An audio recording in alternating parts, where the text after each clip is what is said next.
tiempo. Vamos a tratar de meter este panel en tiempo y forma para darle continuidad a una tarde realmente muy interesante. Bueno, está bueno el formato, digamos, de este congreso porque me parece que un poco los paneles se enganchan en la temática uno con otro.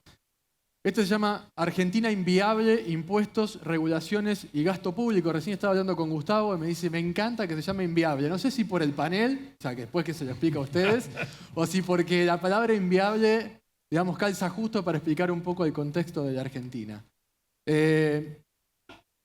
Impuestos, regulaciones y gasto público. Yo pensaba cómo presentar este panel y digo, son tres buenas descripciones, digamos, para explicar la coyuntura, pero en definitiva parece ser como el común denominador que nos trae siempre al mismo lugar, ¿no? Casi como una vuelta en círculo. Pero bueno, los invito a que lo expliquen mejor ustedes. A mi izquierda está Marcelo Elizondo, que es consultor en Economía y Negocios Internacionales. El señor Agustín Monteverde, también economista y forma parte del Frente Nos. Y allí en el fondo, a la derecha, Gustavo Lázari, que es economista y empresario. Arrancamos con Marcelo Elizondo, que va a hacer su presentación. Gracias, Marcelo. Muy bien, muchas gracias a ustedes por la invitación. Me voy a poner de pie, como me indicaron Agustín y Gustavo que debía hacer. Así que, gracias por la convocatoria. Gracias, tengo miedo que se acoplen los dos micrófonos, ¿no? A la Fundación Libertad, en particular, por la invitación una vez más, para poder compartir con ustedes estos momentos. Me encanta esto de vincular el tema al cual yo me dedico, que es la inserción económica internacional, con la consigna, la Argentina inviable, impuestos, regulaciones, gasto público, porque usualmente las dificultades que tiene la Argentina en esta materia, la debilidad en su inserción económica internacional, sobre la que vamos a hablar un ratito, se asocia a otros temas. Es como que se desvincula la pobreza que tiene la Argentina en materia de inserción económica internacional con el contexto local en el cual estas tres materias, impuestos, regulaciones, gasto público, tienen mucho que ver. Por lo que enfocar desde esta perspectiva la cuestión de la inserción económica internacional me resulta un desafío interesante. Me animo a anticipar que lo que quiero contarles es algo parecido a lo que la consigna nos indica, la Argentina inviable. La Argentina tiene una muy débil inserción económica internacional, lo cual contribuye a esa, entre comillas, inviabilidad. Algo inviable es algo que no tiene lugar, que no puede funcionar como está. Y cuando una economía tiene tal pobreza en su relación con el resto del mundo, tiene una enorme cantidad de dificultades. Por ejemplo, produce bienes y servicios de mucho peor calidad porque no compite internacionalmente. Por ejemplo, crea empleo de peor calidad porque las empresas internacionales generan puestos de trabajo mucho más calificados, sea porque ellas invierten en sus personas, sea porque están obligadas a formalizar. Cuando una economía se desvincula del resto del mundo, reduce su tasa de inversión, no adapta sus condiciones regulatorias a las del resto del mundo, se aleja de las grandes corrientes en materia de evolución tecnológica. Por supuesto que un país que tiene menos exportaciones netas además contribuye de peor manera a su crecimiento económico, por lo que este capítulo, las relaciones económicas internacionales, son un capítulo muy significativo de esa inviabilidad que queremos plantear, no ya como llanto, como lamento, sino como requisito para mejorar. Déjenme plantearles entonces este tema desde el inicio, que es ¿dónde estamos? Estamos mal.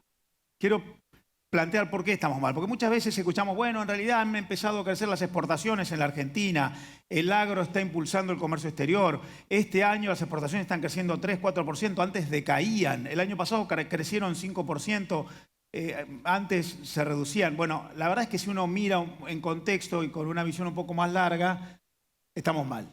Ustedes tienen en pantalla en este momento las exportaciones medidas en millones de dólares en la región, en Sudamérica el año pasado. Vean la Argentina abajo de la flecha blanca. Nosotros somos un país que exporta muy poquito, mucho menos que México, que Brasil, que son los dos grandes actores en esta materia en Latinoamérica. También exportamos menos que Chile, que es una economía más chica que la Argentina, pero que exportó el año pasado 75.000 millones de dólares, mientras nosotros anduvimos poco por encima de los 60.000 millones de dólares. Y como ven en pantalla, apenas superamos por poquito a Perú, Colombia, que nos vienen mordiendo los talones, vienen con una dinámica de crecimiento mucho mayor que la nuestra. Por lo que si nos comparamos con nuestros vecinos, la Argentina es un país que en términos absolutos exporta poco. El año pasado exportó 61.000 millones de dólares de bienes y unos 14.000 millones de dólares de servicios. El crecimiento que estamos mostrando este año es flojito, unos 3-4% por encima de los niveles del año pasado. Comparándonos con nuestros vecinos, estamos mal en la foto. Pero miren esto, también debajo de la flecha blanca que está allí aparece la Argentina. Esta es la evolución porcentual en relación al año anterior de las exportaciones argentinas en el último ejercicio anual conocido, que es el del año pasado. El año pasado las exportaciones argentinas crecieron 5%, pero en Latinoamérica crecieron 10%. Y nosotros crecimos menos que la mayoría de nuestros vecinos. Vean ahí en pantalla, crecimos menos que Ecuador, México, Brasil, Colombia, Chile, Bolivia y Perú, que son los que están con las columnas que aparecen a la izquierda, para la visión de ustedes, de donde aparece la Argentina. Es cierto que rompimos la tendencia de crecimiento, pero también es cierto que nuestra performance el año pasado fue mucho más pobre que la de nuestros vecinos. De hecho, apenas crecimos más que Paraguay, Uruguay y Venezuela, que vienen en descenso. Por lo que la foto era mala, el último paso de la película era pobre, y vean ustedes ahora esto que me preocupa más todavía, que es el crecimiento de las exportaciones de todos los países de la región desde que empezó el siglo XXI hasta hoy, desde el año 2000 hasta el año 2018. Y ahí también aparece la Argentina debajo de la flecha blanca que está arriba. Nosotros somos, desde que empezó el siglo XXI, desde el año 2000 hasta hoy, el país con menos crecimiento de sus exportaciones, excluida Venezuela. De hecho, me interesa dejar salvada una cosa porque constantemente me lo preguntan. Ahora, con un nuevo tipo de cambio y el ajuste en el precio del dólar, ¿la Argentina va a poder dar un salto exportador? Bueno, los que ustedes ven ahí como países de peor performance el año pasado, Argentina y Venezuela, los países con peor crecimiento de exportaciones desde que empezó el siglo XXI hasta acá, son los dos países que más devaluaron su moneda desde que empezó el siglo XXI hasta acá. De modo que claramente un ajuste cambiario no resuelve el problema. Esta es la película larga, esta serie más larga, desde el año 2000, 2001 hasta acá, nos está marcando que el problema del comercio exterior en la Argentina es un problema sistémico, es un problema profundo, que no tiene que ver con una administración en particular, tiene que ver con una enorme cantidad de condiciones que tienen que darse para esa inserción internacional más efectiva. Permítanme decirles que yo acá estoy enfocando, por algún lado hay que enfocar la materia, la cuestión por el lado de las exportaciones. Si yo midiera importaciones, los números serían los mismos, las evoluciones serían iguales. Y si yo midiera cualquier otro flujo de intercambio con el resto del mundo, incluso los que las estadísticas más modernas están valorizando, como el flujo de conocimiento, información y tecnología incorporada en la producción, la evolución de la Argentina es más o menos parecida. De modo que, ¿para dónde tengo que moverme? El problema es sistémico y es de larga data.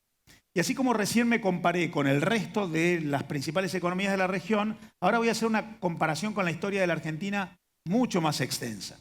Ustedes tienen en pantalla en este momento la participación de las exportaciones argentinas en el comercio mundial, en el total de las exportaciones del mundo, desde mediados del siglo pasado hasta hoy.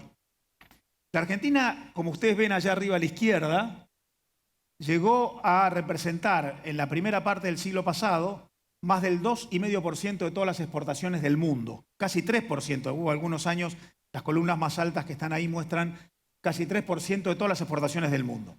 Hoy la Argentina explica el 0,31% de las exportaciones mundiales. Vean cómo la curva cae y nuestra participación en el comercio mundial ha ido descendiendo sistemáticamente, más allá de quienes han gobernado en la Argentina, más allá de los regímenes cambiarios, más allá incluso de las normativas específicas relativas al comercio internacional. Lo que muestra lo que ustedes ven en pantalla es cómo hemos ido perdiendo participación relativa en el comercio internacional casi sin excepción desde nuestra mejor época, que fue antes de la Segunda Guerra Mundial, cuando éramos el granero del mundo, cuando por cierto las condiciones del comercio internacional eran muy distintas que las de ahora, y desde ese momento hasta hoy. Por lo que yo quisiera concluir es, miren, no es un problema de hoy, no es un problema de la actual secretaria de Comercio Exterior, no es un problema de la administración que tenemos hoy, es un problema que viene de largo y que no se ha corregido y que tiene soluciones pendientes ahí en un mapa múltiple en el cual hay muchas materias para abordar. Una última referencia en esta noticia inicial es que nosotros no solamente tenemos, nosotros no solamente tenemos, como veíamos recién, malos datos en materia de comercio de bienes, sino que si midiéramos el comercio de servicios, que hoy en el mundo es mucho más dinámico y mucho más creciente que el de bienes, la cosa sería parecida. Ustedes ven en pantalla en este momento, en columna azul, las exportaciones de servicios argentinas año por año en los últimos 10 años. En columna naranja, las importaciones. Ustedes vean cómo la Argentina importa cada vez más servicios, porque la economía requiere cada vez más servicios, pero se ha estancado mucho en materia de exportaciones de servicios, por lo que dijimos de bienes es muy parecido a lo que podemos decir de servicios. Y la última referencia a esta noticia inicial, que a mí me parece también muy preocupante, es que así como tenemos una muy mala performance en materia de exportaciones, la tenemos en materia de importaciones. Ustedes ven en pantalla las columnas azules que van hacia arriba, los niveles de importaciones argentinas en los últimos 10 años. Ustedes vean cómo también en los últimos 10 años han venido decreciendo. Cuando un país exporta poco, importa poco. Y a la vez, cuando importa poco, exporta poco. Si yo les mostrara acá el listado de los 50 países más exportadores del mundo, son exactamente los mismos que los 50 países más importadores del mundo. Les anticipo que la Argentina no está entre los 50 que estoy mencionando. Cuando un país importa poco, obstruye su capacidad de producir. Las columnas más chiquititas que están ahí abajo, la verde, la naranja, la oscura, lo que están mostrando es los niveles de importación de bienes de capital, de insumos y bienes intermedios, de energía que se utilizan para producir. El 80% de lo que se importa son bienes que se utilizan para la producción. De modo que un país que importa poco como la Argentina, este año la Argentina va a ser apenas el 6º mayor importador de Latinoamérica, detrás de México, Brasil, Chile, Colombia y Venezuela. Importamos menos que Venezuela. Hace 10 años Argentina era el 3er mayor importador de la región, hoy es el 5º. Las importaciones están cayendo 30% este año. Cuando un país importa cada vez menos, lo que tiene es lo que tenemos este año, recesión. Recesión menos importación. Un país que crece importa más porque accede a tecnología, bienes de capital, insumos. De modo que lo primero que quiero mostrarles entonces es un escenario de mala performance, que además es una performance, como ustedes ven ahora con las evoluciones que yo marcaba en curvas, es una performance que no solamente es mala en relación a nuestra historia, sino que es una performance mala en relación a nuestros vecinos. Nuestros vecinos, que tienen economías mucho más dinámicas que la nuestra, leí esta mañana los problemas políticos de Perú, en los que además de el presidente removido, la vicepresidente ha renunciado, hay una virtual acefalía en Perú que sucede a muchos problemas políticos recientes. Bueno, Perú hace 120 meses que tiene crecimiento consecutivo de su economía. Es una economía que decidió abrirse, que decidió instaurar un sistema de normas, un entorno regulatorio, político y macroeconómico ordenado que incluso le permite superar los problemas de la política. Ahí vemos nosotros como casi todos han tenido performance en materia de comercio internacional mejores que la Argentina en los últimos años. Este cuadro lo traje porque me interesa marcar algo en particular. Además de que nosotros estamos ahí abajo entre los peores, también está entre los peores Brasil. El Mercosur como conjunto también es un bloque que ha tenido una enorme dificultad de vinculación con el resto del mundo. Ha sido un bloque para integrarnos entre nosotros, bajar aranceles, crear un mercado común, pero que se ha vinculado muy poco con el resto del mundo. Seguramente han escuchado ustedes esta mañana alguna referencia a la primera ruptura de esa matriz posible, que es el Tratado de Libre Comercio que se ha celebrado con la Unión Europea. Sería una primera vía de salida de un bloque cerrado como es el Mercosur. El Mercosur es el bloque del mundo en el que el comercio internacional del bloque con el resto del mundo más bajo es en términos porcentuales relativos a su Producto Bruto. Esto tiene dos o tres consecuencias que a mí me parece importante resaltar porque deben ser abordadas en la corrección.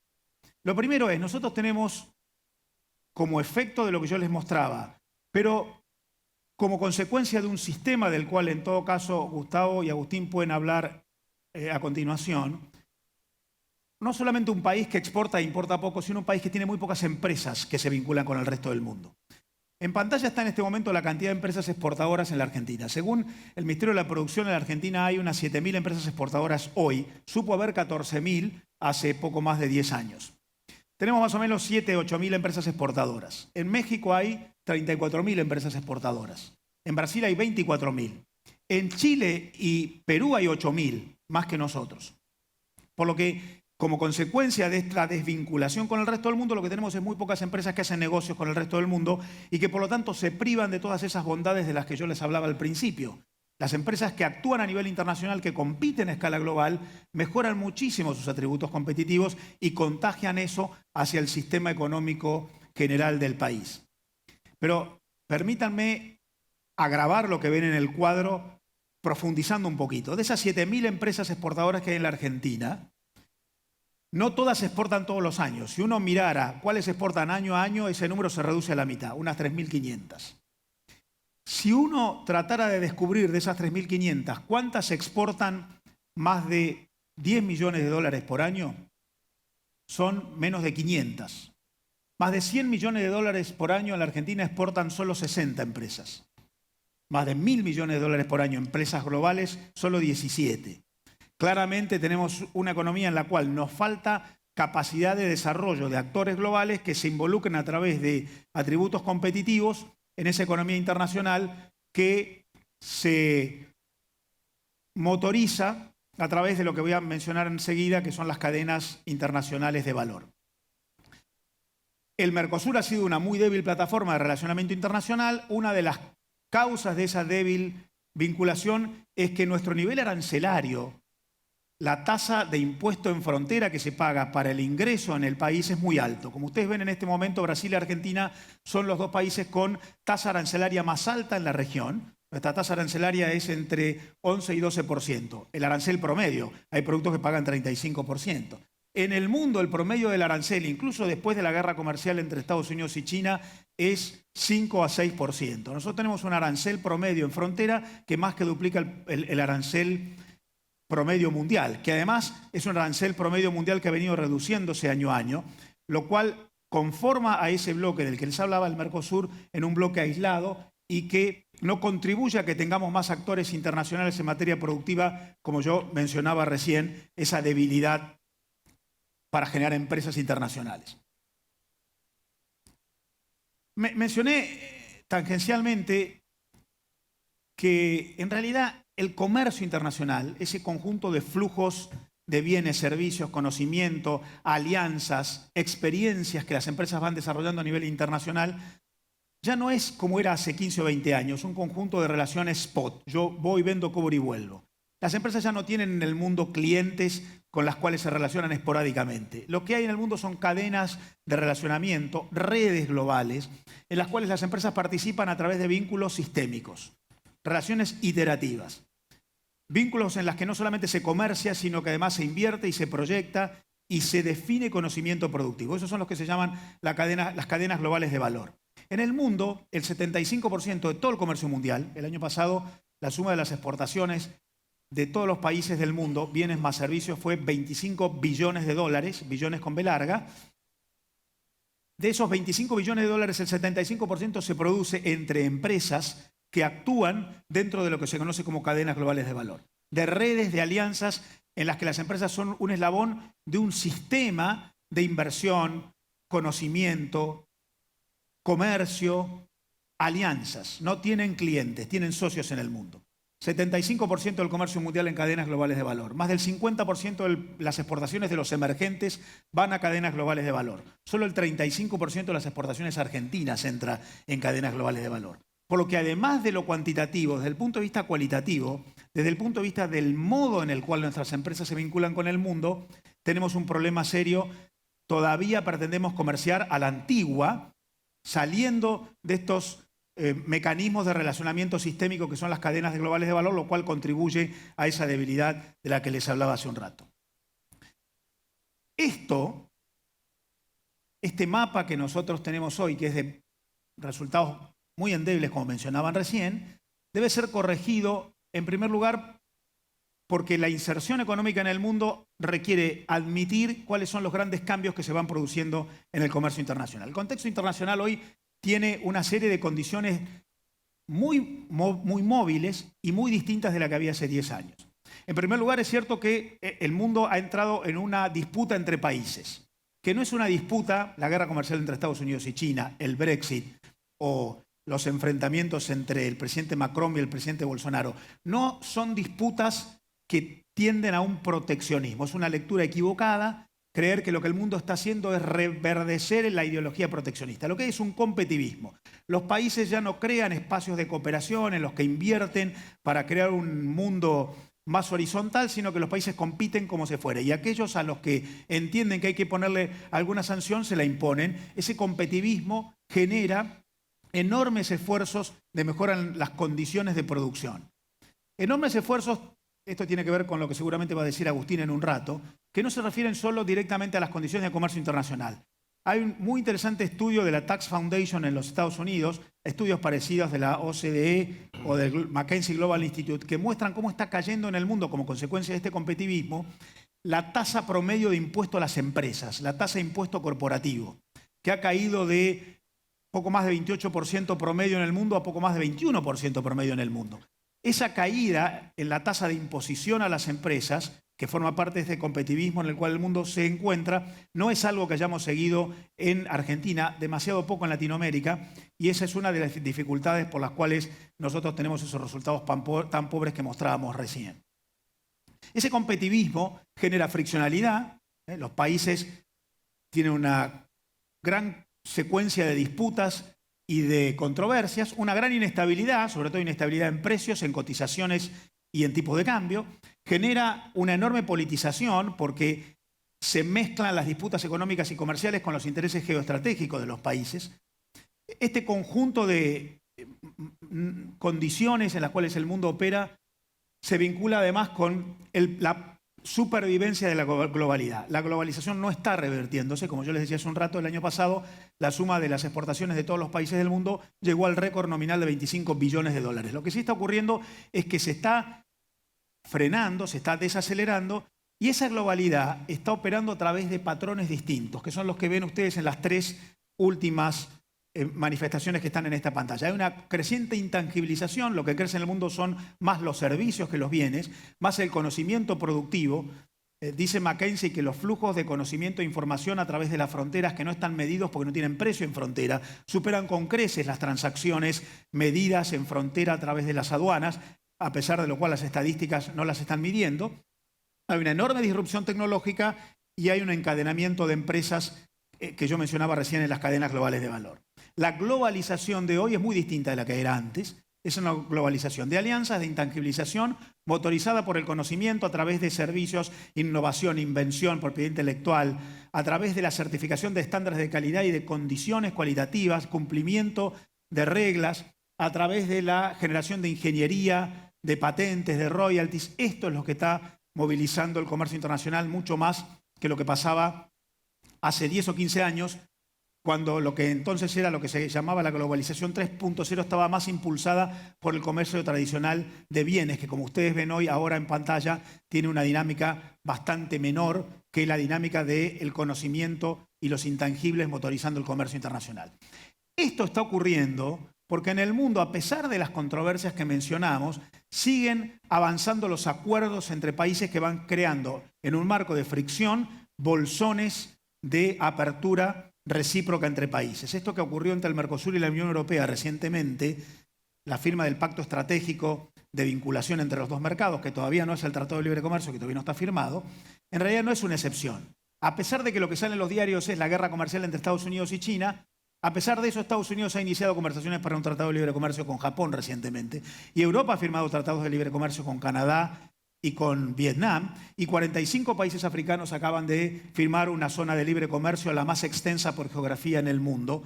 Lo que ustedes ven en pantalla ahora, crecen los acuerdos entre países que tratan de enfrentar esa friccionalidad y conflictividad de la que yo les hablaba antes a través de encadenamientos entre sí referidos a acuerdos de aperturas recíprocas.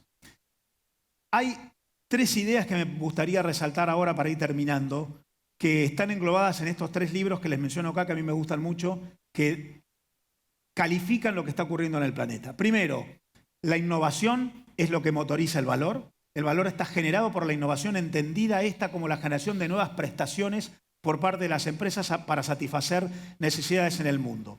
Cuando estudiábamos las 4 P del marketing, aquella P del producto, borrarla. Ahora son prestaciones, vínculo de bienes, servicios, conocimiento, tratos relativos, sucesivos, constantes entre empresas y con el cliente. Segunda idea, la que menciona Jonathan Haskell en ese libro que está en el medio, Capitalism Without Capital. Lo físico ya no es importante, el capital físico no hace la diferencia la hace el conocimiento incorporado en los procesos de producción. Y finalmente, el libro que menciono a la derecha, de una profesora de la Universidad de Columbia, Rita McGrath, El fin de las ventajas competitivas. Lo que en el mundo prevalece ya no son los productos porque tengan alguna condición cualitativa. Lo que en el mundo prevalece son las empresas y su capacidad de adaptarse a los cambios constantes. Ya no se compite por productos por determinada categoría, calidad o condición, como nos enseñaba Michael Porter. Se compite por empresas que son las que desarrollan atributos competitivos que tienen condiciones para adaptarse al cambio. Para ir terminando entonces, esto ocurre entre economías que se vinculan de manera sistémica en el planeta, no solamente a través de comercio. La segunda cara de la moneda, después del comercio internacional, es la inversión extranjera directa. No hay comercio donde no hay flujos de inversión internacional. Y en esto también nuestras estadísticas son muy flojas.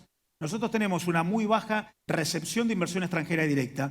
Olvidémonos de los flujos anuales. El stock de inversión extranjera directa hundida en la Argentina es más o menos 90.000 millones de dólares. Como ustedes ven en pantalla en este momento, es mucho más baja no solamente que Brasil o que México, es más baja incluso que Perú o que Colombia o que Chile. Economías más chicas que nosotros tienen en términos absolutos, no en términos relativos al producto, menos inversión hundida. Sin flujos de inversión no hay acceso a cadenas de valor internacionales, sin cadenas de valor internacionales no hay comercio internacional.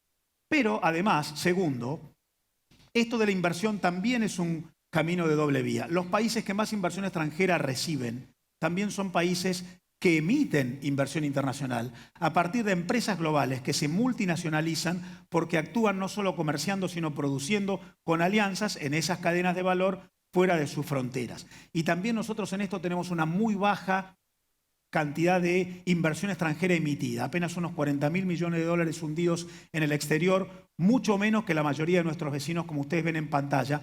La creación de multinacionales, McKinsey incluso habla de las micromultinacionales para decir también las pymes se tienen que multinacionalizar, si no por dimensión, al menos por prácticas, para entender y actuar en este escenario del que yo les hablaba antes. Ese es un requisito.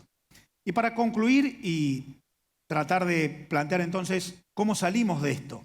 Bueno, yo creo que hay desafíos pendientes que voy a resumir en esta última filmina que les muestro en pantalla, que nos plantea un escenario de dificultades sistémicas que debe ser corregido a partir de mucho más que algún ajuste puntual, mucho más que la ventanilla única del comercio exterior, que la simplificación de algún trámite o que incluso algún ajuste cambiario. Yo creo que reformas muy profundas, yo menciono 9 acá que están pendientes, las dejo como título para no pasarme en el tiempo que me han asignado, pero insisto, me parece que tienen que ver con esa visión más integral de los problemas del país, que seguramente están detrás del espíritu de los que nos convocaron en este panel, La Argentina Enviable.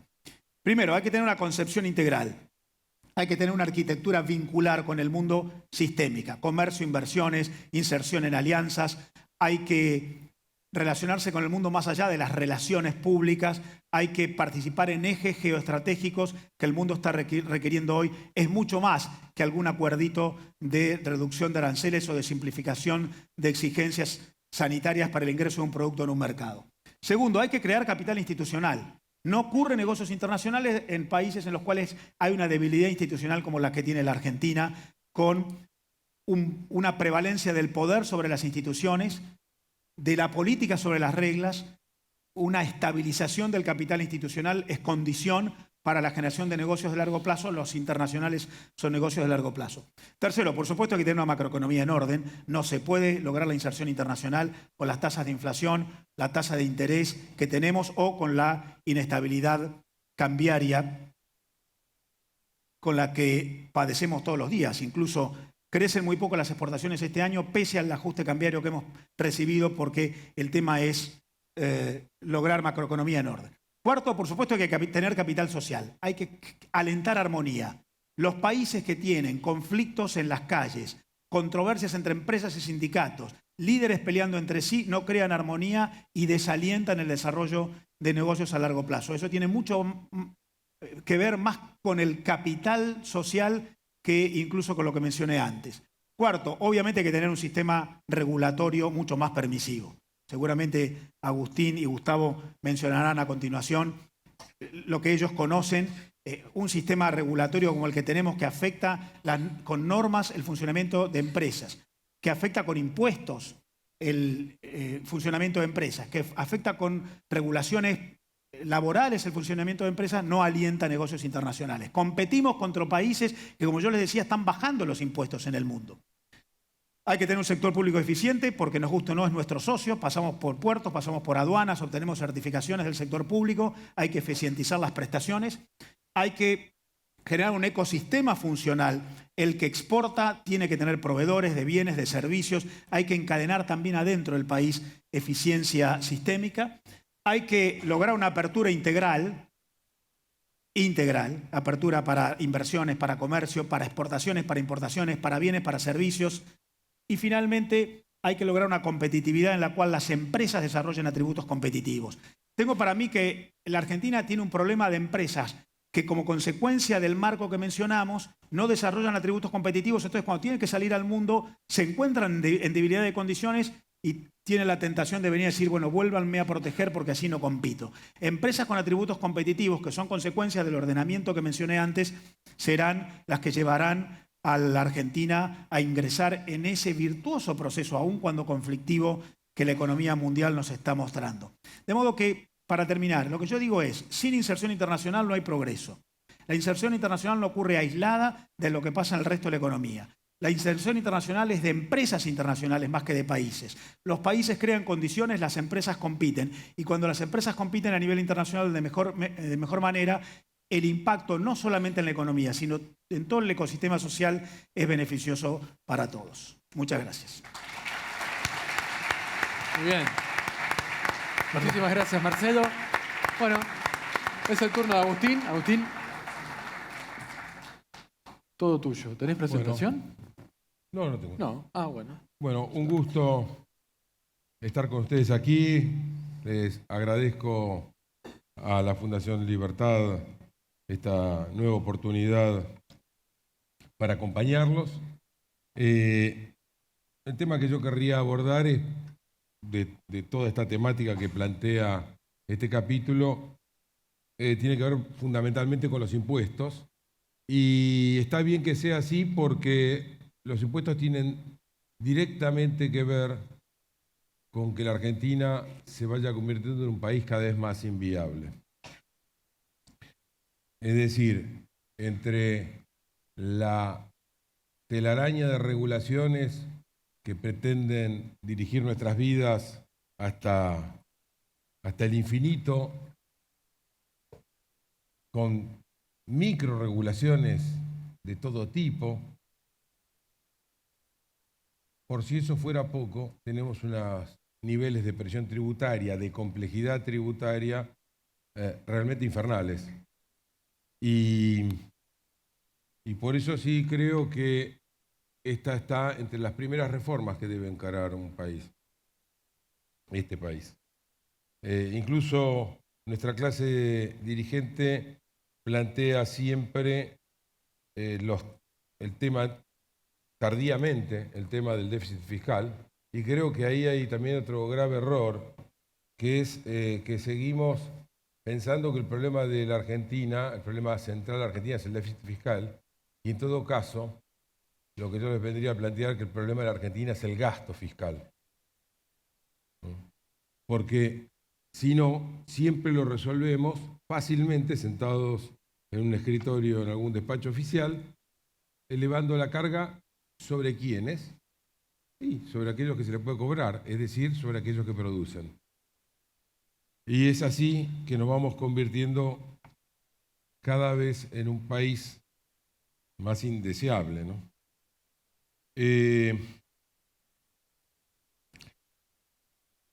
Lo que yo les vengo a plantear aquí es que la Argentina no necesita una modificación del sistema tributario, porque realmente lo que necesita es una reedificación desde cero del sistema tributario. Una reforma absolutamente integral. Hay que repensar de pies, reformularlo de pies a cabeza a esto que llamamos sistema tributario, si es que merece llamarse así. De nada sirven modificaciones, emparcharlo, hay que edificarlo desde cero. Por supuesto que tiene que estar acompañado por otras reformas, pero creo que esta reforma es esencial y creo que también es la que está más lejos en la percepción y aún más lejos en los deseos de nuestra clase dirigente. Lo último que quieren tocar los políticos, ¿no? Lo último que quieren tocar es el sistema tributario. Muy por el contrario, algunas veces llegan al poder con la promesa de que van a bajar la carga fiscal y al poco tiempo nos encontramos que todos ellos, sin excepción, la aumentan. Ahora, ¿qué premisas debiera cumplir una reforma del sistema tributario? Y acá los tributaristas podrán estar pensando en los principios que se estudian, ¿no? en la universidad, de equidad, de transparencia, etc. Bueno, yo le diría que la primer premisa y la única que me interesa a mí destacar acá es que el sistema tributario tiene que respetar la Constitución Nacional. Me conformo con que el régimen tributario respete la Constitución Nacional, que no es poca cosa. Esto significa respetar a la persona, esto significa respetar la intimidad de las personas, esto significa respetar y hacer respetar la igualdad ante la ley, esto significa mantener a rajatabla la inviolabilidad de la correspondencia y la inviolabilidad de la propiedad privada. Esto significa mantener también a rajatabla el derecho a la defensa en juicio y, por supuesto, la no confiscatoriedad de los tributos. No es poca cosa porque hoy por hoy se violan todos ellos. Y si no partimos desde aquí, de nada sirven los demás principios del derecho tributario. Ahora, ¿cuáles son los pilares de esa reforma que por lo menos yo pretendo acercarles hoy, ¿no? Creo, y son muchos los que han escrito al respecto, que hay que devolverle correspondencia fiscal al sistema. Es decir, que los que gastan sean los que generan. Esto tiene que ver con un principio básico de la Constitución, que es el del federalismo. Es más, nada menos federal que la coparticipación federal de impuestos. La coparticipación federal de impuestos, llamada federal, es en definitiva un mecanismo por el cual la nación percibe, distribuye hacia las provincias y los gobernadores de las provincias pasan a ser empleados del gobierno nacional. Empleados irresponsables, por cierto, porque en total ellos no son los que se preocupan por recaudar. ¿Es posible una coparticipación federal? Sí, pero en todo caso debiera ser al revés, las provincias coparticipando a la nación.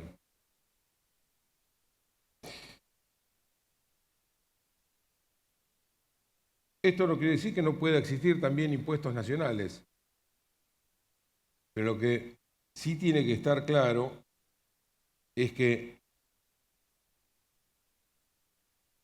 la masa crítica de los recursos de una provincia tiene que provenir de su propia recaudación. Un segundo pilar es el de la simplificación tributaria. Y acá siempre digo que, para ser más claro, cabría hablar de ultra simplificación tributaria, no simplificación. ¿A qué me refiero con esto?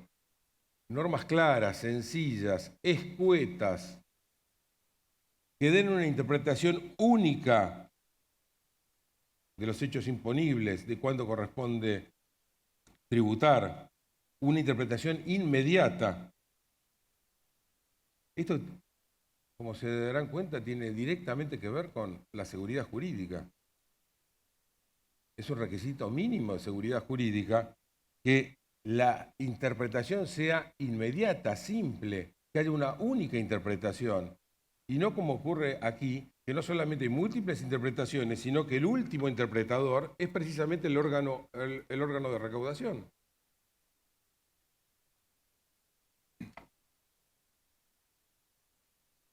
Ultra simplificar es también que sea de fácil liquidación, que una persona no requiera poco más o menos que de un departamento íntegro de impuestos para liquidar sus tributos. Simplificación también es estabilidad de las normas. Es absolutamente imposible pretender un sistema eficaz, pero también es absolutamente imposible pretender que la gente cumpla con ese sistema si continuamente lo estamos modificando. Y ultra simplificación, por último, significa que hay una alícuota única, no diversas alícuotas, y que la alícuota, además de única, es módica. Esta condición es esencial para que haya eficacia recaudatoria.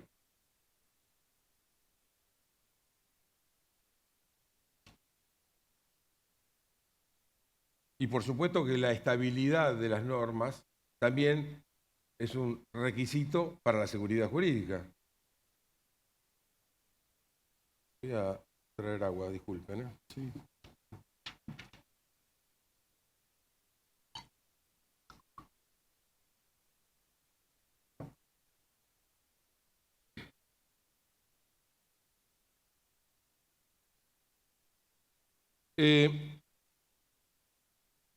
Un tercer requisito es no el de la generalización de los impuestos, sino la universalización.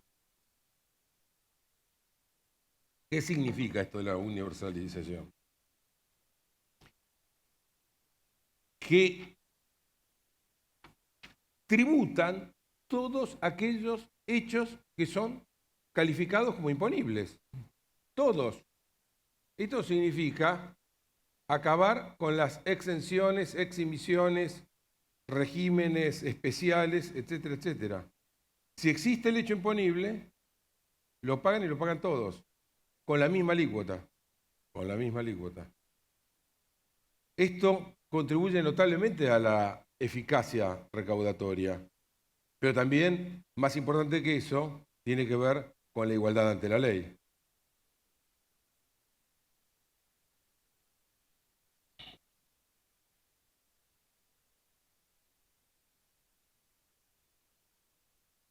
El cuarto requisito es un neologismo que denomino transaccionalización. Los impuestos tienen que estar ligados en forma directa e inmediata a transacciones económicas efectivas. Y el motivo para ello es porque ese es el momento donde es más fácil determinar si hubo hecho imponible y cuál es el monto a pagar. Y también es el momento en que menos duele pagar. ¿Mm?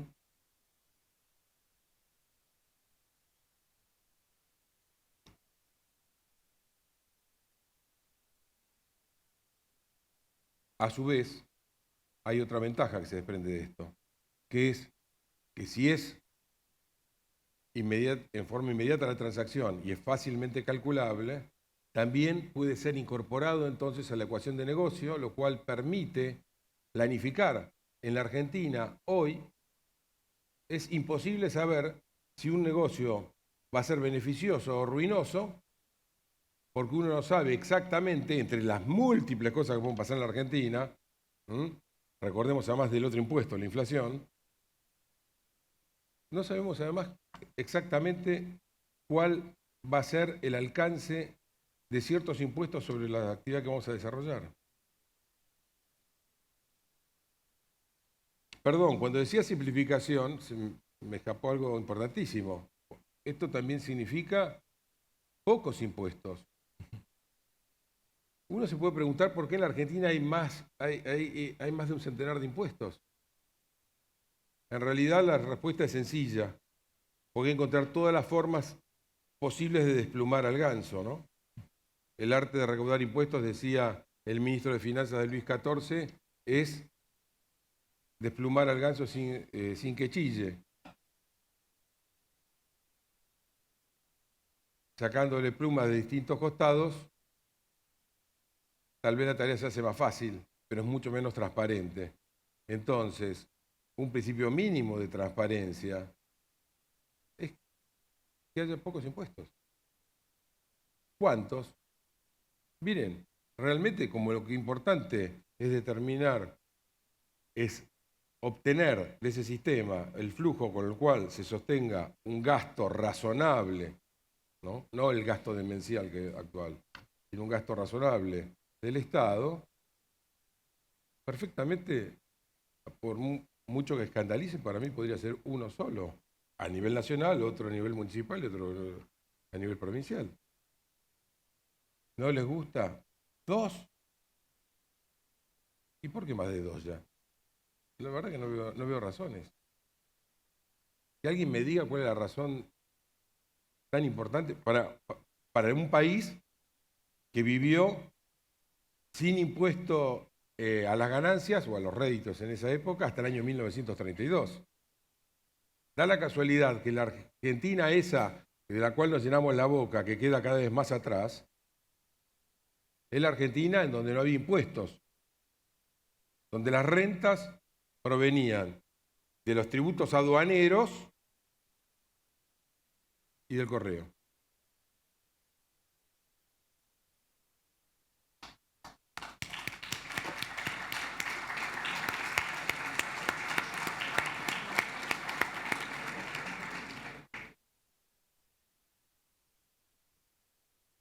Ahora, no es un tema menor el tema de la presión tributaria, ¿no? Porque está muy bueno esto, pero en la Argentina, ahora ya no tanto, ya ha decrecido la osadía, pero hasta hace muy pocos años, incluso colegas míos, ¿no? Conocidos, decían que la Argentina era un país de baja presión tributaria. Ahora ya no se animan ni los políticos a decirlo.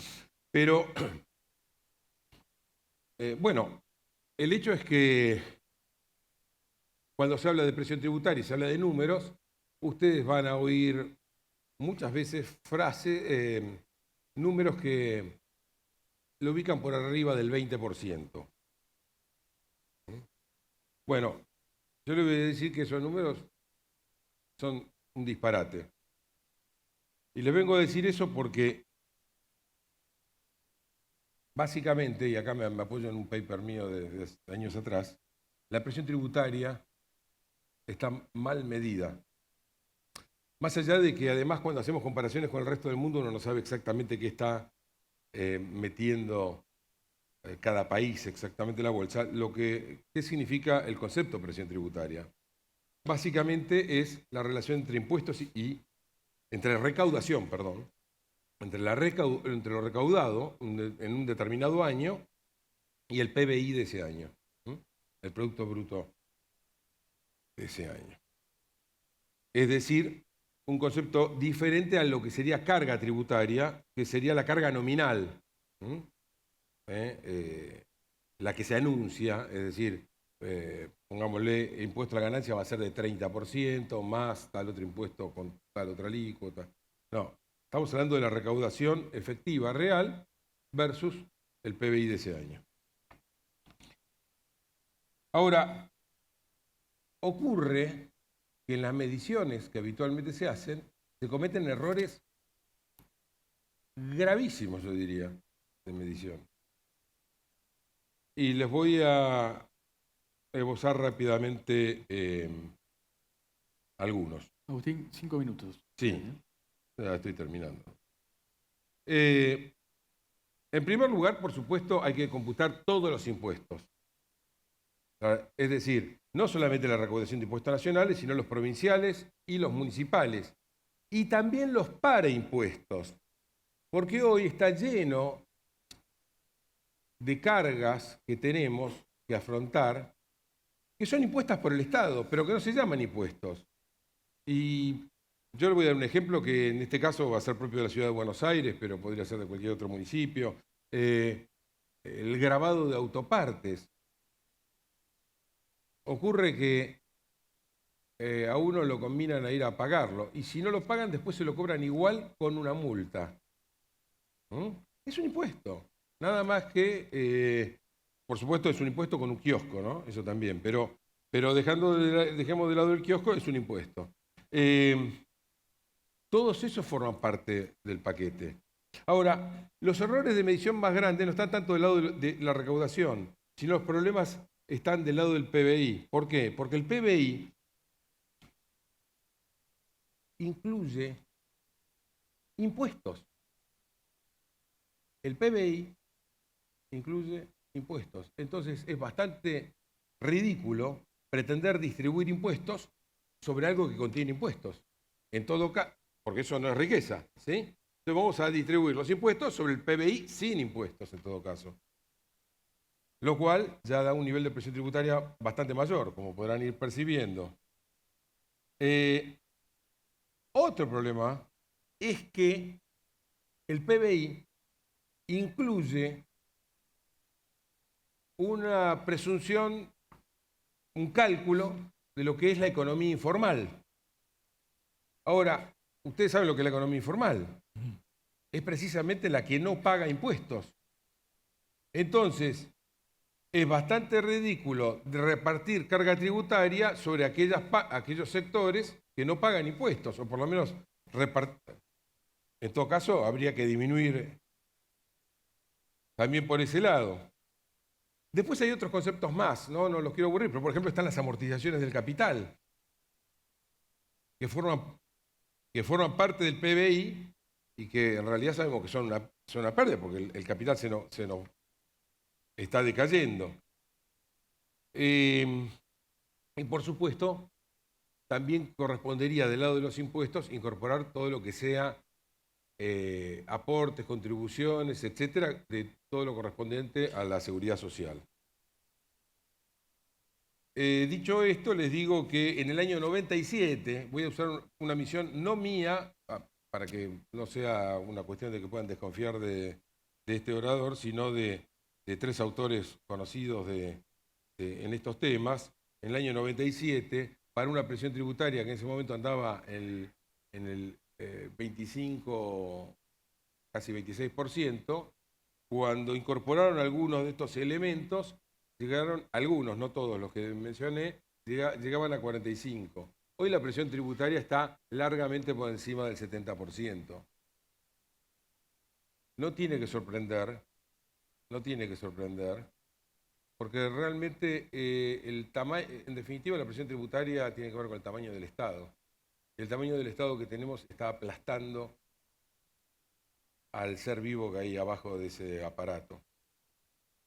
Ese ser vivo que son todos ustedes emprendiendo, trabajando y produciendo, cada día está más exhausto. Y ya cerrando, abordaría el tema de la evasión.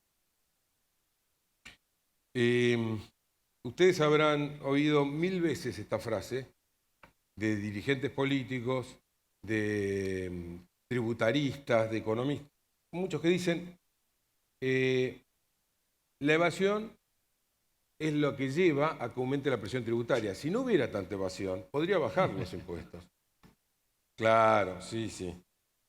Sí, sí.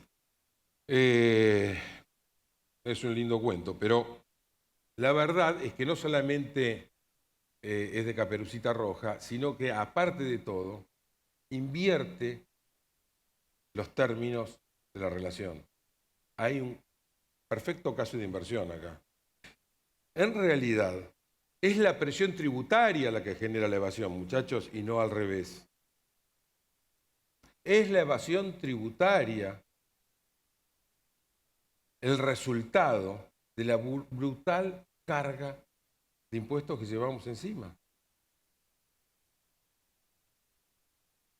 En realidad, díganme el tamaño de la presión tributaria y les digo el tamaño del premio que recibe el evasor.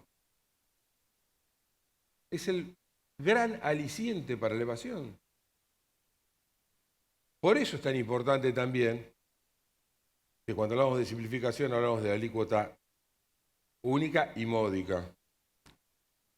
Y por último, y cerrando ya con esto, para este nivel de presión tributaria es absolutamente imposible acabar con la evasión. Absolutamente imposible, y gracias a Dios. ¿Por qué? Porque si no, ¿cuál sería la posibilidad de supervivencia de tantos argentinos que se mueven en la economía informal? ¿Quién podría soportar estos niveles de presión? Muchas gracias.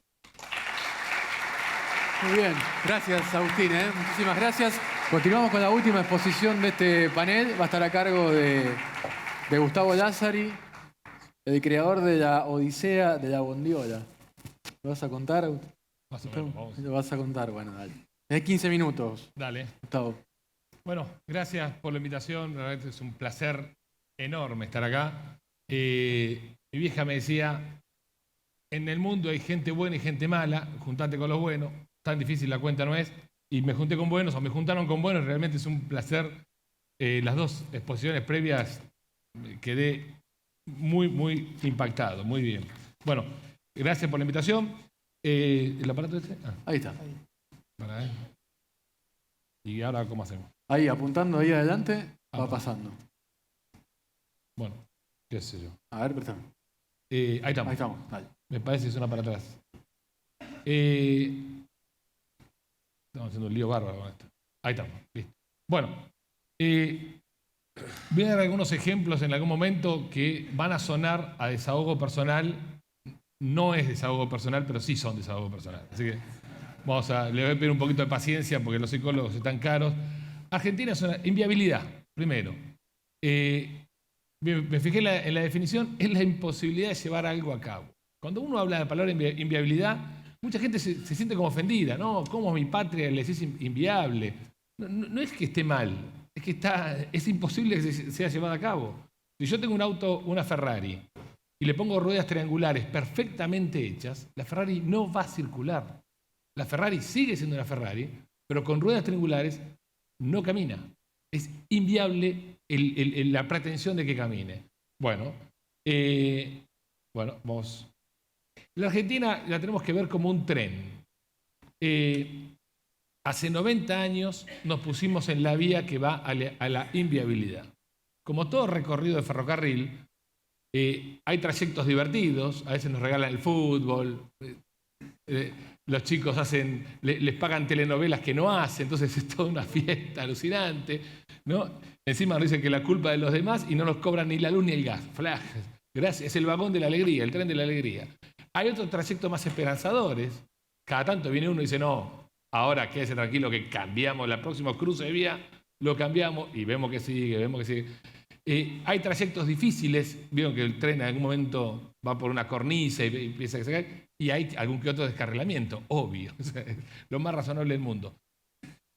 Pero nunca hemos cambiado como país de este derrotero de estaciones hacia la inviabilidad. Entonces, estas desilusiones que nos pasan cada tanto, caso ahora, che, ¿cómo puede ser? Que paró el tren y estamos de vuelta mal. Flaco, nunca cambiaste la vía. Y ahora vamos a ver por qué no cambiamos la vía. ¿Por qué es inviable? Lo dijo recién Agustín. Porque con este nivel de impuestos, este enjambre regulatorio, y yo estoy asombrado con la inutilidad del gasto. Salvo cuando me pasa una ambulancia, todo lo demás gasto me parece una pavada. Pero la inutilidad del gasto público y el nivel de gasto público hacen que sea imposible en el papel, la realidad se la dejo a los empresarios pymes, en el papel un negocio. Es imposible planear un negocio. Cuando hagan la cuenta que quieran, pónganse la moto de Rappi, lo que se les antoje como negocio, lo pasan a un papel, le ponen todos los impuestos, no se puede hacer. Lo pasan a un papel, le ponen todos los permisos, no, está, listo. Yo tengo una ampliación pequeña en la fábrica. Hablo 3 horas con el arquitecto, 10 minutos del proyecto, el resto del tiempo, 2 horas 50 minutos de los trámites. No que el permiso de obra, no que el sindicato. Es la máquina de impedir la Argentina.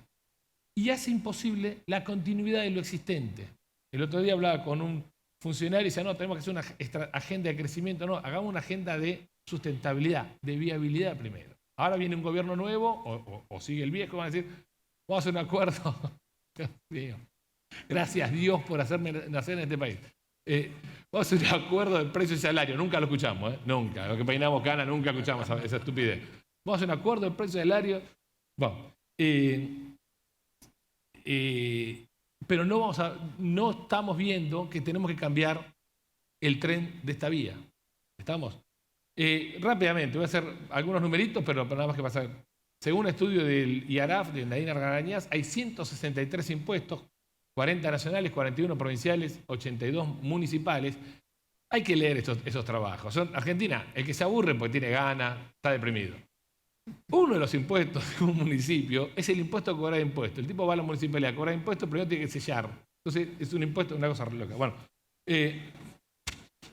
hay 19 vencimientos, por lo menos en mi fábrica. Es muy lindo ver el Estado en tu escritorio. Yo digo, generalmente los estados están en los escritorios, se sientan al lado, son los socios. Yo tengo 19 vencimientos en 20 días hábiles. A veces entre los paros y los feriados hay menos días hábiles. O sea que hay más de un vencimiento por día. Obviamente, como bien decía Agustín recién, 6 impuestos recaudan el 75%. Es cierto que hay que bajar a 3 impuestos, 1 y 1. Todo lo demás. Los políticos son muy pillos, porque los impuestos le ponen nombres lindos, ¿viste? Aportes patronales. Aporta el patrón, vos no, flaco, se impuesta el trabajo y lo paga el pobre chango que tiene que trabajar, pero no importa. En materia de regulación impositiva, según ese estudio de Argarañaz, hay 100 mecanismos de retenciones y percepciones, lo llaman los políticos. Son bastante piscines a la hora de bautizar cosas. Son recaudación forzada y anticipada. Esto lo pongo siempre como ejemplo. Yo tengo un karma con ingresos brutos, ¿no? Para mí es el mal. Aparte, ahora cambia el gobierno, o sigue el que está, que es a esta altura, no sé. Podemos tirar una moneda, estamos en lo mismo. Pero no es lo mismo. Vale la gracia. No. Ahí. Más vale borracho conocido que alcohólico anónimo, que el otro alcohólico lo conocemos bastante bien. Pero bueno. Tengo un karma con ingresos brutos, pero sepamos una cosa. Para medir cualquier plan económico del futuro que se anuncie, supuestamente, el 11 de diciembre. Si está la palabra ingresos brutos, fracasa. Punto.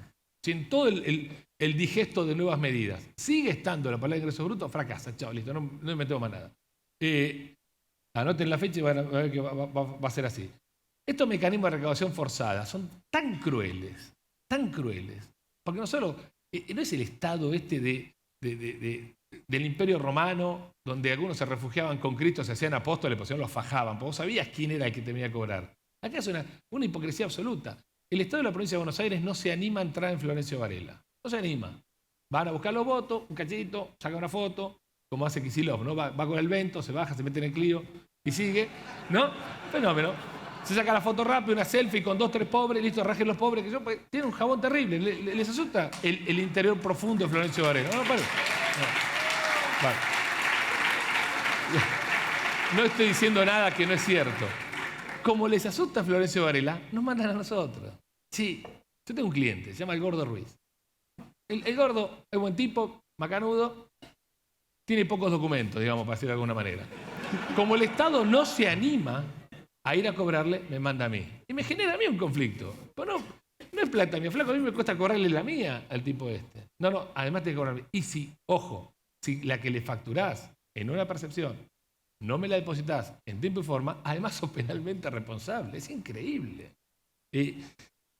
Pensemos un momento esto. Pasa en todos los bancos, en todas sus cuentas bancarias. Los bancos les abren la puerta. A los bancos tengo todo un capítulo. Yo tengo 6 horas, hermano. Yo que hasta las 12 de la noche no voy. Pero los bancos son otra cosita importante también. Viene el Estado y le abren la puerta. Van ustedes y dicen, ¿tenés puntos para la licuadora? No, entonces tómatela. O sea, al sector privado, la licuadora con los puntos. Al Estado le compran los bonos, se los reperfilan, se los licúan, se los defaultan, no le importa nada. Le compran los bonos y les abren las cuentas de nuestras cuentas. Les abren nuestras cajas fuertes, las cajas de ahorro, las cuentas corrientes son nuestras cajas fuertes. Los bancos surgen de los templarios. Los tipos se paraban entre las cajas y no entraba nadie. Tuvo que venir un rey francés a decirle que los templarios adoraban al diablo para afanarle la guita, porque si no se la sacaban. Ahora nosotros le abrimos las puertas. Cada vez que Ingreso Bruto Tucumán, mala palabra, Salta, Misiones, Santa Fe, se mete en una cuentita privada, es el equivalente a que ustedes dejen el auto en un estacionamiento, el estacionero le saque la óptica y le diga, mira, la tiene Arba, anda a buscarla que es tuya. Es exactamente equivalente. Como se hace con plata, nosotros creemos que la plata se genera sola, que, no sé, le vamos a ver sobre lo que es la inviabilidad conceptual. Estos mecanismos han estropeado la Argentina. 100 mecanismos. 100. Y es importante lo de la complejidad. Ingreso bruto, dijimos, es el mal, ¿no? Y para cada operación hay una liquidación distinta de ingresos brutos. Si yo en este momento hago un llamado y lo detecta una antena, la provincia de Santa Fe cree que participó del proceso productivo. Es una cosa increíble. O sea, ¿creen que el IPSI dice, no, yo laburé con vos? ¿Cómo laburaste conmigo? Fue el aire. Como participó del proceso productivo, me puede cobrar una percepción. Bueno, esto llegó a que en el rubro que más o menos trato de manejar, que son los alimentos, el 43% del precio de un alimento sea impuestos. Nominalmente hablando, ¿no?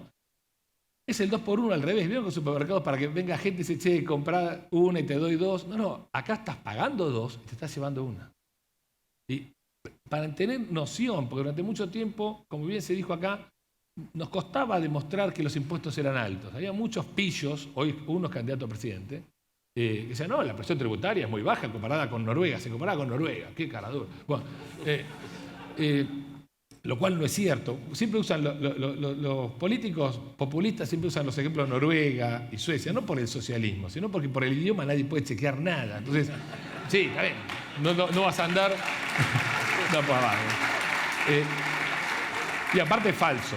La carga tributaria argentina, en otro estudio del IARAF, demuestra que es más alta la legalizada en Argentina que en Noruega, en un estudio comparado. Bueno, pero voy a esto, para entender lo que es el peso de los impuestos, vayan al supermercado, agarren el changuito, enfrenten la góndola con esos actos de valentía que hay que hacer ahora, pues hoy es un tema complicado, enfrenten la góndola y piensen que los precios que ven deberían ser 50% menos y su salario 65% mayor. ¿Cuán contentos, tristes salimos del supermercado? ¿Quién está vaciando el chango? Bueno, la teoría económica demostró que la baja impositiva aumenta la recaudación. Hay cientos de ejemplos. El ejemplo más impresionante es el campo. Lo vimos, lo hicimos.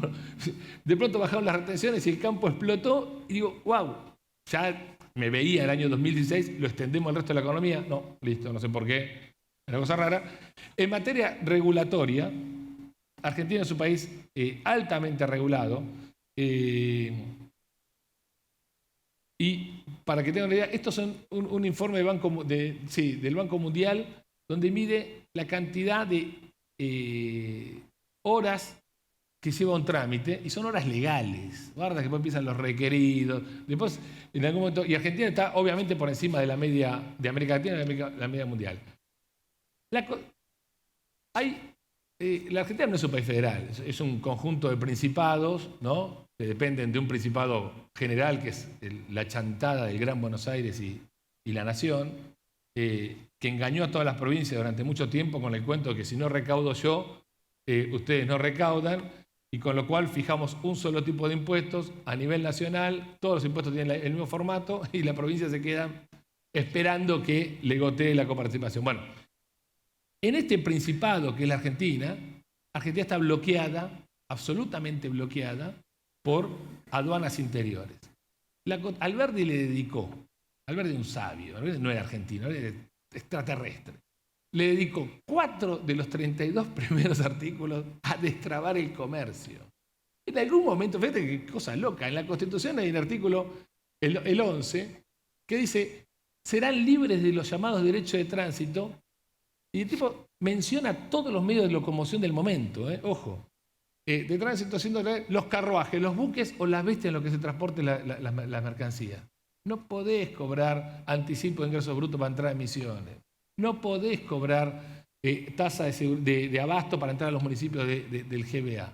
No podés, está en la Constitución. Lo que dice Agustín es genial. El primer requisito de un nuevo sistema que tiene que arrancar de cero es respetar esto.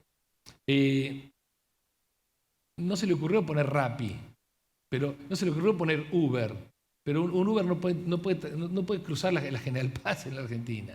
Yo siempre, cuando me nombraron el tema de la Odisea de la Bondiola, yo tenía 7 cuadras de la General Paz y para cruzarla necesito 23 permisos.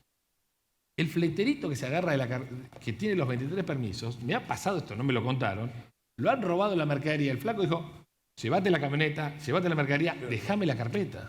O sea, era la bolsa o la vida era déjame la carpeta. ¿Por qué? Porque esto eran 3 meses. La carpetita eran 3 meses de laburo. Eran 3 meses de trámite, de pedirle permiso a la BTV, al grabado de autoparte. Yo he visto ladrones en la ciudad de Buenos Aires, ojo, va el chorro, te apunta, está grabado. No, loco, pará, está grabado. ¿No? Porque dice, el Estado cree encima en su medida. El Estado genera esto y encima cree. Es una cosa religiosa total. Bueno, en materia laboral hemos llenado las bibliotecas, los juzgados de regulaciones para proteger al trabajo y tenemos 16 millones de pobres. Algo no le funcionó a la norma. Algo no le funcionó. Como bien citaron recién, los inmigrantes venían cuando no estaban estas normas. Los inmigrantes venían cuando no los protegían. Es más, nosotros emigramos a donde no están estas normas. Y si están, no nos la dan porque somos sudaca, indocumentados. No, vamos igual, no importa nada. O sea, claramente no te atrae, claramente no te protege y claramente es lo que excluye. Siempre escuchamos a nuestros detractores ideológicos dicen, no, usted el mercado excluye, el capital. Pavada, el que excluye es el Estado con esto. Esto le está diciendo a un pibito, vos no podés entrar porque no tenés la productividad para pagar todo este rollo. ¿Estamos? Cuando jugamos un partidito de fútbol, donde es mercado puro, si queremos decirlo, si queremos verlo, un pibe dice, hay lugar, le tiramos la pelota y entra. No sé si les habrá pasado en algún potrero, si el pibe enseguida tira un 3 dedos, chao, entrate, que haces mi equipo, no te va más. Si le pega con la pantorrilla, bueno, anda al arco, anda al fondo, ¿no?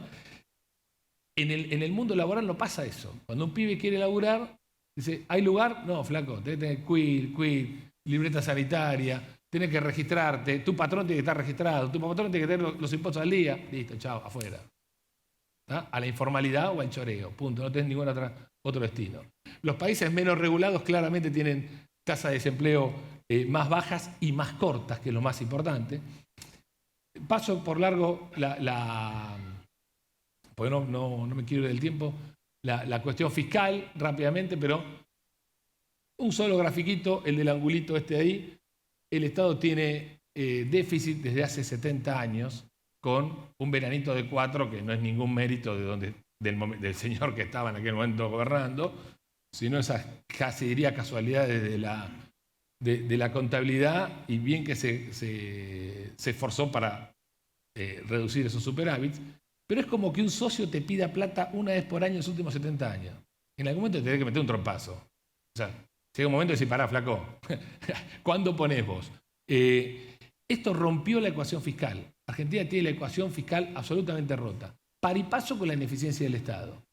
Seguramente si escucharon a Milei, habrá hablado del informe este del BID, que dice que las filtraciones y las manos porosas, como dice Javier, pero el gasto ineficiente es el 7% del producto. Bueno, ahí tenemos una foto que lo expresa con una claridad absoluta. Permítame ir rápido con esto, porque ¿cuáles son los resultados de la inviabilidad? Bueno, lo que conocemos. No somos inviables porque somos pobres porque somos inviables. ¿Está? Importantísimo entender la relación causal. Recién lo decía Marcelo, somos uno de los países más pequeños en el mundo, somos apenas un estado de Estados Unidos o un estado de Alemania, y como era solo 3 monedas de 10 centavos de dólar por cada 100 de los que se transacciona internacionalmente representa a Argentina. Esto es genial, porque por los argentinos decimos, y los populistas, no, guarda, el mundo nos quiere perjudicar. Flaco, sos una moneda, no te encuentran. Es muy jodido que nos quieran perjudicar a un tipo que no lo encuentran. Pero bueno, y obviamente es un país cerrado. El dato de recién lo anoté por algún lado, pero que solo, yo lo tengo anotado, muy pocas empresas exportan más de 100 millones de dólares y muy pocas empresas, creo que 3.500, exportan una vez por año. Si mandamos un mail afuera es para recibir, no quiero decir estupideces, pero no sé, para recibir los memes de WhatsApp, porque realmente no tenemos mucho motivo para contactarnos. Y nos generó todo este rollo 55 años de emisión e inflación. Yo este gráfico lo pongo siempre y busco el motivo, porque me gusta cuando hay chicos que sepan que están en un país donde la tasa de inflación no entra en la pantalla. O sea, vayan a estudiar a Harvard, a cualquier lado. En cualquier lado que vayan a estudiar, las tasas de inflación entran en las pantallas. Acá no entra, es una cosa genial. Y vamos para otra que no entre, ¿eh? Ojo que no nos esforzamos en esto. Nos generó tener 10 años. ¿Sabes lo que son 10 años que no se crezca? Es un montón de tiempo. Para un pibe de 20 años es la mitad de su vida. Es un montón de tiempo. Para un tipo de 50 es el 20%, pero digamos es el 25% de mi vida útil. ¿Por qué somos inviables? Porque hay una demanda secular de gasto público. Se colan todos en el Estado. El 60% de los chicos quieren trabajar en empleo público. Ayer pasó un hecho policial, no me quiero reír de una tragedia. Una persona fajó a un intendente porque no lo contrató. ¿Está bien? No hay que fajar a nadie, pero si hay un motivo porque no bajó los impuestos, no porque no te contrató. Pero bueno, el tipo está ahora internado, el otro, bueno. Tenemos un desprecio absoluto a la actividad creadora. Es absoluto el desprecio. La presidenta hablaba del yuyito. Eso es el desprecio. Como nunca laburaste, la soja es suyo. No querés al producto. A la fábrica se quiere. La fábrica es lindo, pasear por la fábrica, es lindo ver cómo se transforma la materia. Yo le digo siempre a mis colegas empresarios, lo que hacemos está bien, porque el empresario cree... Fíjate que el empresario se autobautizó como emprendedor, porque le da culpa llamarse empresario. No, soy emprendedor. Tenés 500 millones de dólares, soy emprendedor. Flaco, yo estoy corriendo a la coleja, soy empresario. Bueno, pero porque hay un desprecio absoluto en la cultura argentina a la actividad creadora. Es muy, muy visible. Hay una voracidad fiscal desde la política, no perdonan una, ahora les voy a mostrar, y hay una inviabilidad conceptual y una justificación mítica al accionar del Estado. A mí me gusta eso, lo de los vidrios grabados, como que la BTV eliminó accidentes. Una cosa, ¿viste? Me falta el persignarse. Bueno, algunos ejemplitos de la inviabilidad conceptual. Cuando bajan los impuestos, ¿qué te dicen los tipos? Hay un costo fiscal. Ahora, el costo es pagar impuestos, no bajarlos. El costo no es la que no le entra al Estado, el costo es la que nosotros pagamos. Están las relaciones causales totalmente dadas vuelta. Bueno, lo que el Estado participa del proceso productivo a mí me parece genial. Los gobernadores no querían bajar el IVA al pan porque eran parte del proceso productivo. ¿Cómo me sacás mi plata? Me sacás mi plata, dicen los tipos. ¿Cómo tu plata? Tu plata del panadero, del cliente. Yo les sugeriría a los gobernadores que quieran hacer esto, agarren un palo de amasar, harina, levadura, agua, amasen y hagan pan. Háganlo. Y ahí participarán del proceso productivo. Buenísimo.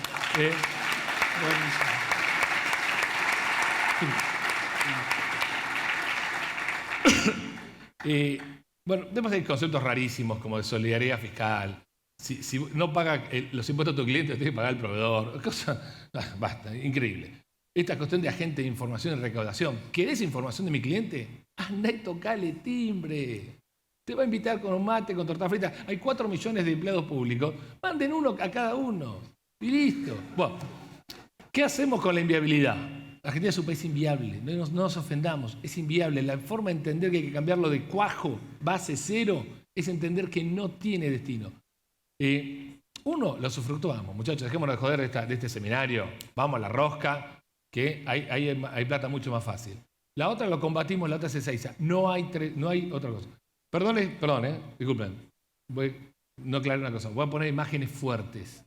Si hay gente sensible, hay chicos, por favor, sáquenlo de la sala. Esto no lo puedo ni ver, te juro, me cuesta mirarla. Arriba están los gobernadores firmando, se unen. Yo vi, circuló también la hoja donde están todas las firmas, los tipos, firmas grandes. Pidiendo a la Corte, con celeridad, que anule la baja de impuestos porque ellos se quedan sin su guita. ¿Okay? Y la Corte fue rápida. Río Tercero lleva 25 años. Le tocaste la plata y fueron... Recuerden la baja del IVA a los alimentos. Era por 3 meses, era un verano, macho. Nos venís rompiendo la cabeza por no decir otra cosa, porque hay damas de hace 70. Me das 3 meses de IVA cero en los alimentos. El 31 de diciembre terminaba y me lo sacaste a los 15 días. Es increíble. Es realmente increíble. Y ahora nos agarró a todos el ataque de constitucionalidad. No, ¿cómo puede ser? Los impuestos no se bajan por decreto. Ok, tampoco se suben por decreto. Vamos a agarrar la Constitución, vamos a respetar todo. Los mismos jueces que dijeron que los gobernadores tenían razón, no pagan impuestos de las ganancias, que también es coparticipable. ¿O no? Entonces, sentada en estado puro. Y los de abajo, estos sí son jodidos, estos son bravos. Cuiden la cartera, por favor, señora. 40 intendentes del GBA. No, en serio, es un tema. Yo creo que salen de la foto y te chorean. No tiene ningún inconveniente. Revisen. Son imágenes fuertes. Revisen por el telefonito, revisen las cuentas corrientes. Le falta guita ahora. Es así. 40 intendentes de todos los partidos fueron a la Corte Suprema a decir no nos elimine la tasa de seguridad e higiene. La tasa de seguridad y higiene es una tasa alucinante que cobran los municipios en función de las ventas o de la superficie que resulte mayor. Hay que ser. Y aparte, una cuestión, en el diccionario, yo el diccionario que tengo, agarré el Capeluz enseguida, ¿qué es tasa de seguridad y higiene? No figuran las 3 palabras juntas. Seguridad, higiene, municipio, no pueden figurar juntas. Es imposible. Si tenés un municipio, no tenés seguridad ni higiene. Si tenés seguridad y higiene, no tenés un municipio. Pero bueno, se juntaron para eso y la Corte les va a fallar a favor. Una tasa absolutamente siniestra. ¿Cómo salimos de la inviabilidad? Muchachos, si lo que se anuncia no es disruptivo, seguimos en la misma vía del tren. No tiene arreglo. El peor pecado que cometió este gobierno es intentar eficientizar lo ineficientizable. 300 kilómetros para aprender esta palabra. Bueno, ya no se repite. Intentar hacer eficiente el Estado. Es un error de concepto. E intentar desregular, como cuando vamos a pescar y se nos traban los piolines y queremos sacarlo de uno. No, loco, meterle la tijera y cambiar la tanza. Entonces, intentaron eso y así terminaron. El Estado no es eficientizable. A Stalin no le faltó la planilla Excel. Fallaba el sistema, no fallaba la información. La Reta en la Ciudad de Buenos Aires hizo las mismas regulaciones que tenían todos los animales anteriores en PDF. Los PDF los vuelve locos, los excita. Perdón. Hay que abolir el diccionario fiscal. La utopía es pretender que esto funcione. Cuando uno dice hay que ir a fondo, no, eso es utópico. No, utópico es pretender que ingresos brutos no te distorsione toda la economía. Utópico es pretender que te deje de hacer 21 permisos para cruzar una avenida. Un dato no menor, no hay tiempo. 40% de pobres puede ser 70% para hacer una guerra civil. Simple.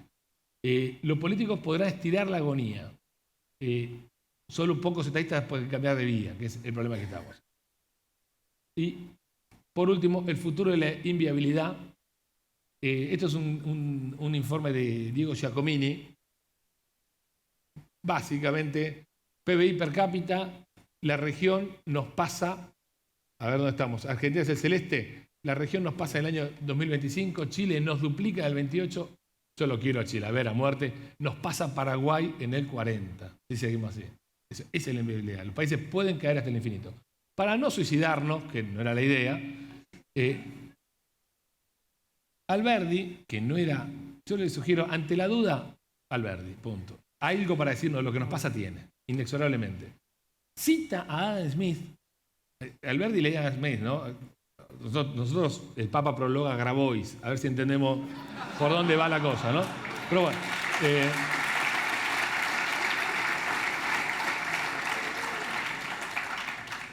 Alberti está, no sé de dónde leer, porque acá no llego ni a palos. Dice, Alberti citando a Adam Smith, la experiencia parece demostrarnos que casi todas las circunstancias de la economía privada y la juiciosa conducta de los particulares bastan no solamente para compensar los efectos de la prodigalidad y las imprudencias de los particulares mismos, sino también para balancear el de las profusiones excesivas del gobierno. Es decir, el esfuerzo privado paga los delirios privados, la borrachera privada y además la del gobierno. Dice, ese esfuerzo constante, uniforme, jamás interrumpido de todo individuo por mejorar su suerte, esta es la suerte que tienen los políticos, que nunca nos vamos a cansar de laburar, este principio que es la fuente primitiva de la opulencia pública y nacional, como también de la opulencia privada, tiene a menudo bastante poder para mantener, a despecho de la locura del gobierno y de todos los errores de la administración, el progreso natural de las cosas hacia una condición mejor. O sea, ¿cuál es la base de la esperanza? Es que el esfuerzo privado, ininterrumpido, paga todas estas cosas. Ahora, paréntesis y me voy. ¿Cómo sería la Argentina si ese esfuerzo productivo privado le sacamos las 3 mochilas que la están ahogando? Chao, gracias. Muy bien. Muchas gracias. Muchas gracias, Gustavo.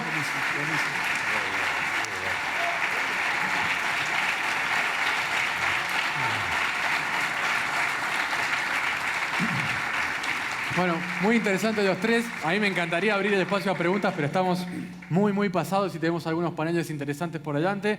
Así que hacemos un corte. Antes les agradecemos a los tres, Marcelo Elizondo, Agustín Monteverde y Gustavo Lázari. Los despedimos con un aplauso y nos vamos al café, después volvemos.